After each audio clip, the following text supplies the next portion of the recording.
Halo, Aura, suara abang jelas? Jelas, Bang. Oke, kita mulai ya. Nah, Selamat malam, Aura. malam, Bang. Izin ya abang di sini sebagai peneliti dua dari Fatur. Apakah Aura bersedia untuk diwawancarai? Insya Allah bersedia, Bang. Oke, baik. Pertanyaannya sama pertanyaan sebelumnya. Yang pertama itu eh, bagaimana mengenai aksesibilitas fisik. Yang pertama itu bagian bagian bangunan dan ruang. Apakah menurut Aura merasa bangunan dan ruang di kampus sudah mudah diakses oleh mahasiswa tunanetra?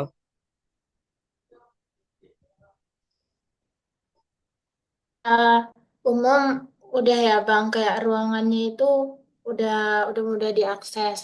Tapi eh dari segi yang susah ini di ruangannya itu kan dulu itu ada kayak di pintu-pintu itu ada bacaan huruf Braille, angka-angkanya. Sekarang udah nggak ada lagi. Jadi nggak bisa lagi, kita harus kayak benar-benar harus hafal kayak gitu. Jadi nggak ada lagi tuh petunjuk Braille itu gitu. Tapi kalau dari segi yang lain, menurut Aura ya udah bisa lah Bang. Oke. Terus masih dalam poin bangunan ruang itu apakah ada rem lift atau benda tanda arah dengan braille di bangunan kampus? Bagaimana kondisi dan penggunaannya? Ada Bang itu gilding block. Jadi itu dia ada di beberapa tempat, yang Aura ingat banget itu di ngarah apa namanya? Ngarah mau ke perpus itu ada jalan ke Sekre Lama juga ada itu jalan Braille. Terus jadi apa namanya? Kita bisa jalan ngikutin itu gitu. Masih mudah diakses sih Bang. Jalan apa gilding blocknya masih bagus gitu. Oke. Ada tambahan lain nggak? eh ada itu juga RAM RAM yang untuk eh anak tunadaksa itu kan biar mudah gitu. Itu sih. Oke. Oke. Lanjut, poin selanjutnya itu fasilitas kelas. Menurut Aura, bagaimana susunan kursi dan meja di kelas? Apakah memudahkan atau menyulitkan Aura? eh Kalau susunan bangunan meja mudah sih Bang karena dia karena tapi untuk sekarang yang terakhir Aura dulu kuliah itu dia letter O gitu bentuknya. Jadi ya Oh, sangat mudah lah karena lagi Nora juga kalau di kelas itu selalu ditaruh di depan jadi nggak susah-susah juga nyari-nyari bangku itu gitu. oke. Selalu di depan gitu Bang. Ada yang lain nggak? Cukup. Cukup Bang. Oke, lanjut ya.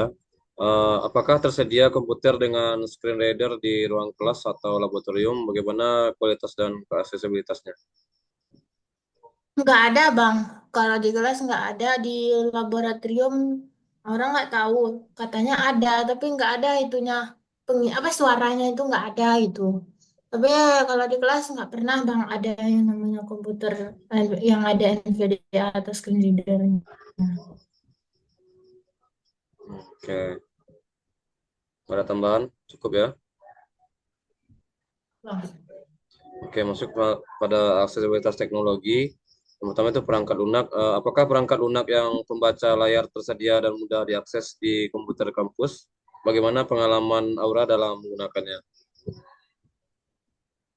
Kalau membaca aduh NVDA nggak ada di kampus bang, nggak pernah Hmm, ada laptop kampus yang ada NVDA-nya gitu. Jadi kalaupun ada NVDA ya laptop kita pribadi aja gitu bang, nggak ada itu apa dari kampus itu fasilitas dari kampus. Tapi setahu orang dosen-dosen tuh ada file NVDA tuh soalnya waktu itu dulu pernah dikasih ke kami. Cuman entah kenapa lah nggak ada diinstalkan di laptop atau komputer kampus gitu.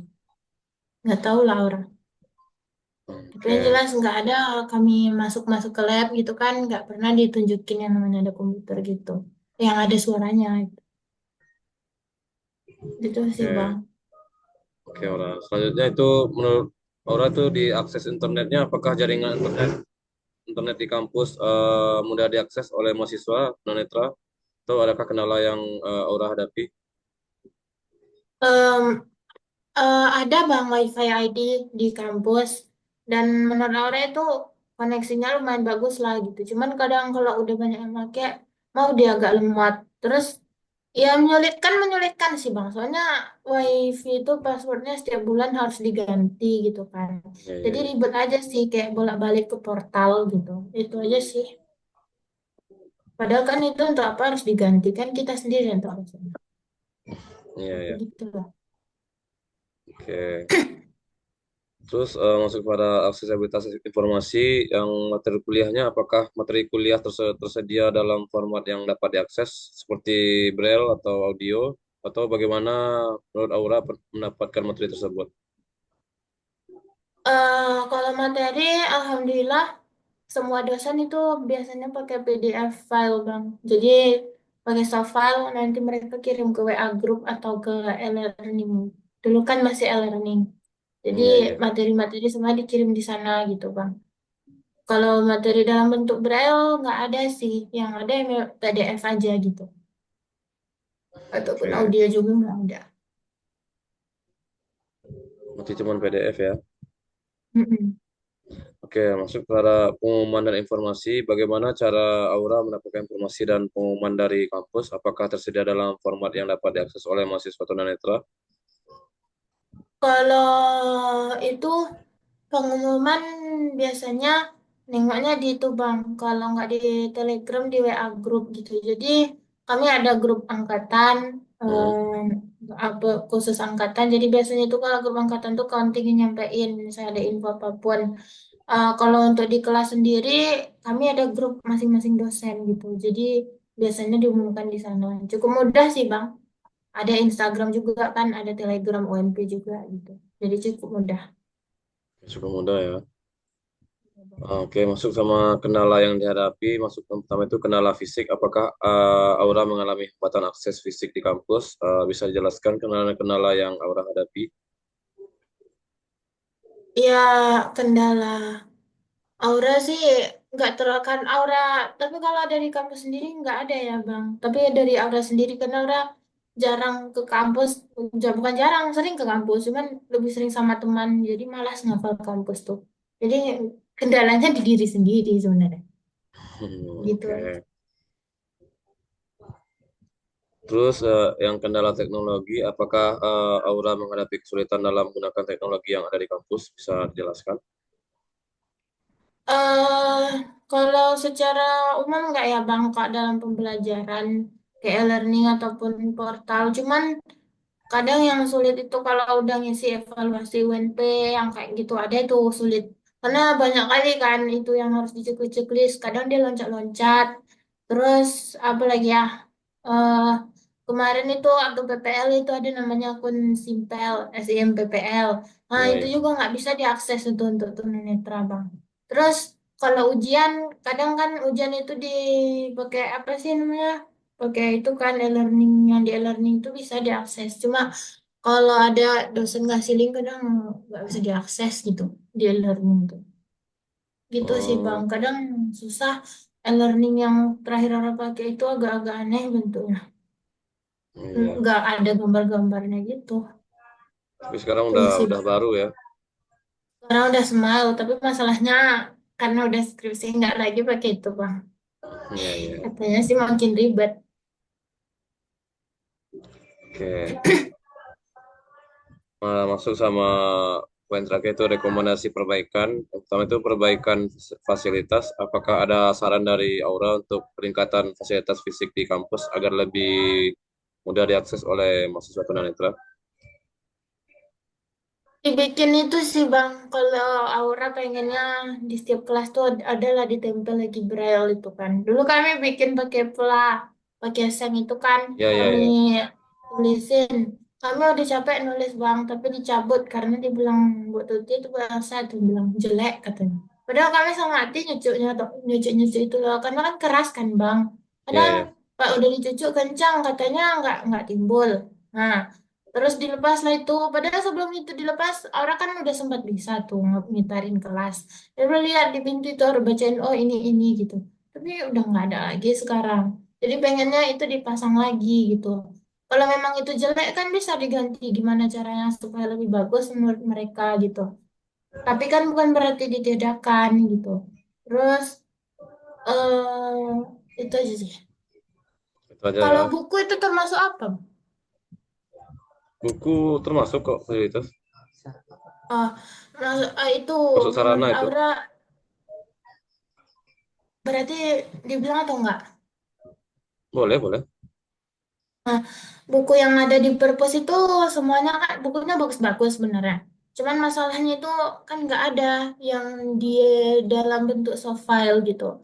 Apalah salahnya Hmm, dibikin maksud Aura pakai cam scanner kan, iya, iya. dimasukin gitu ke file di laptop atau kayak gimana lah. Dosen-dosen kan udah canggih. Maksud Aura adalah laptop kampus satu, pasangkanlah audio tuh apa NVDA, terus taruh di perpus. Jadi kami bisa baca buku yang ada di dalam perpus itu gitu, di PDF-in aja bukunya, kan bisa di cam scannerin. Nanti dibaca pakai aplikasi Be My Eyes, pasang di laptop tuh Bang.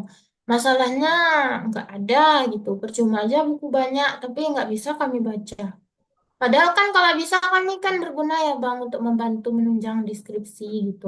Kalau ngarepin teman, mana ada teman yang sabar mau ngebacain kayak sedetail itu kan gitu. Iya, iya, benar, benar, benar. Sih, itu sih Bang. Yang buku itu sih nggak pernah masuk perpus karena buku braille ada sebenarnya buku braille situ. Cuma yang nggak guna-guna kayak cerita cerita pendek untuk apa kita baca kayak gitu. Tugas kita nggak ada yang kayak gitu kan Bang. Terus Al-Quran juga. Al-Quran itulah yang ada di Aura sekarang. Kalau itu sih Bang, kalau Aura. Kayak buku juga tambahannya ya. Mm-mm. Oke, ini yang terakhir lagi nih. Perbaikan dari teknologinya, apakah ada saran dari Aura untuk peningkatan aksesibilitas teknologi di kampus? Aura ada sih, kayak perlulah gitu di dalam lab kan ada ruang lab tunanetra gitu. Kalau bisa adalah komputer bicara di sana gitu. Ada Hmm, komputernya tapi tolong nggak dipasang NVDA-nya gitu kan Bang. Jadi biar kami itu bisa belajar di situ atau mengajarkannya ke adik-adik yang di bawah kan, di bawah adik-adik junior. Jadi menurut Aura perlu itu dipasang NVDA gitu. oke, Itu NVIDIA. sih Bang, yang lain udah bagus. Paling website sih kayak simple itu tolonglah diakseskan. Hmm, eh yang kayak gitu-gitu, yang simple simple CMS, MPPL gitu. Gitu sih Bang. oke. Ada tambahan lagi, Aura? Enggak Bang, cukup. Oke. Terima kasih ya. Mungkin wawancaranya kita cukupkan dulu. Kalau ada lagi kesempatan kita wawancari lagi atau nanya-nanya yang mungkin pertanyaannya masih sama. Oke Bang. Oke, terima kasih ya Aura telah meluangkan waktunya. Bye Bang. Ya.